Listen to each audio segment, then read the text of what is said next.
DPR temukan anggaran diklat Rp 33 M buat 4 orang di Kemenak.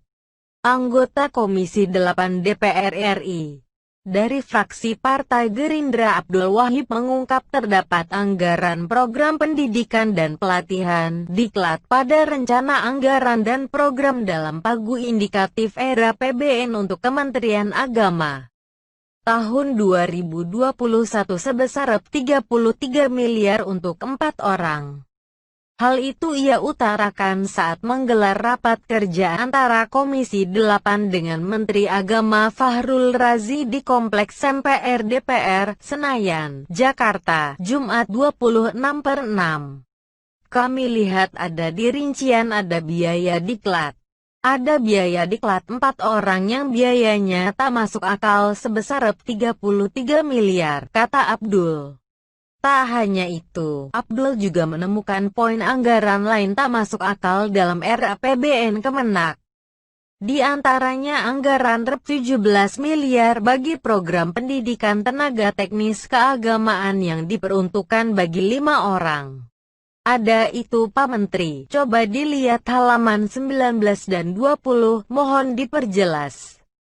Jadi gitu, kata dia. Melihat hal itu, Abdul meminta rancangan anggaran Kemenak tahun 2021 bisa diberikan catatan meski sudah disetujui oleh DPR. Ia berkeinginan ada Focus Group Discussion (FGD) untuk membedah lebih lanjut terkait persoalan rancangan anggaran tersebut. Ini kalau kita setujui harus dengan catatan. Kita perdalam, kita diskusi secara mendalam, kata dia. Tak berhenti sampai di situ.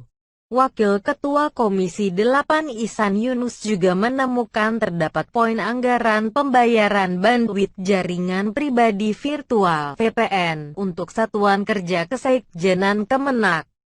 Ihsan mengaku heran kepada Fahrul terkait usulan anggaran tersebut.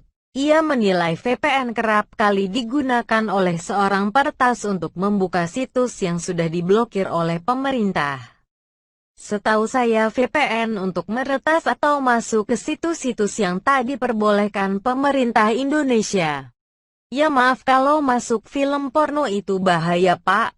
Lah ini kalau masuk ke kesekjenan bisa bermata dua ini. Ya bahaya, kata dia. Tak hanya itu, Ihsan menemukan rencana anggaran pergantian kendaraan dinas bagi pimpinan di lingkungan Kemenak. Ia mengaku berat untuk mengesahkan rencana anggaran tersebut. Ini pimpinannya kalau suka berkendaraan lama-lama kena COVID, Pak. Di Inspektorat Jenderal. Ini Pak S aja belum ganti kendaraan Pak.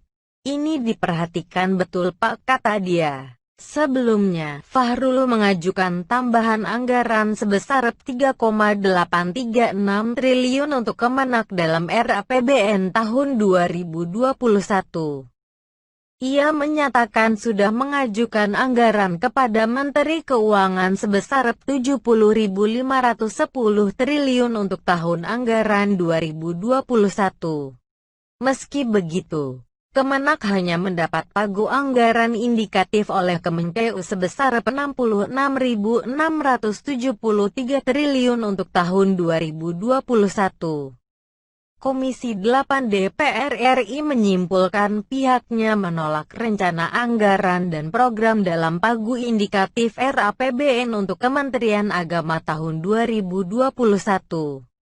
Komisi 8 meminta Fahrul merinci usulan program agar lebih fokus pada peningkatan kualitas guru, pemberian bantuan sosial akibat COVID-19 hingga peningkatan sarana dan prasarana pendidikan keagamaan. Komisi 8 menilai usulan anggaran dan program yang diajukan oleh Fahrul kemarin tak fokus untuk penanganan virus corona yang sedang mewabah di Indonesia. Alokasi anggaran Menteri Agama Fahrul Razi mengalokasikan rencana program dan anggaran dalam pagu indikatif era APBN tahun 2021 untuk membantu para penyuluh agama hingga sekolah-sekolah keagamaan yang terdampak virus corona, COVID-19.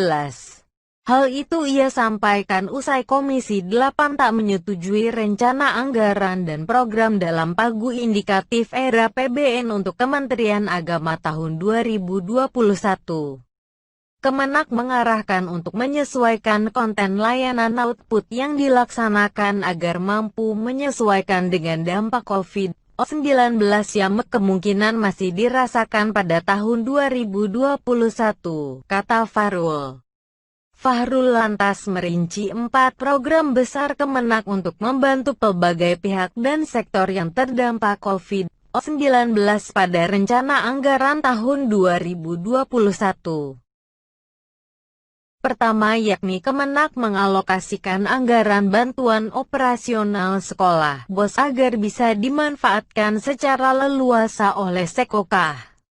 Salah satunya adalah memberikan honor pendidik dan tenaga kependidikan yang terdampak COVID-19.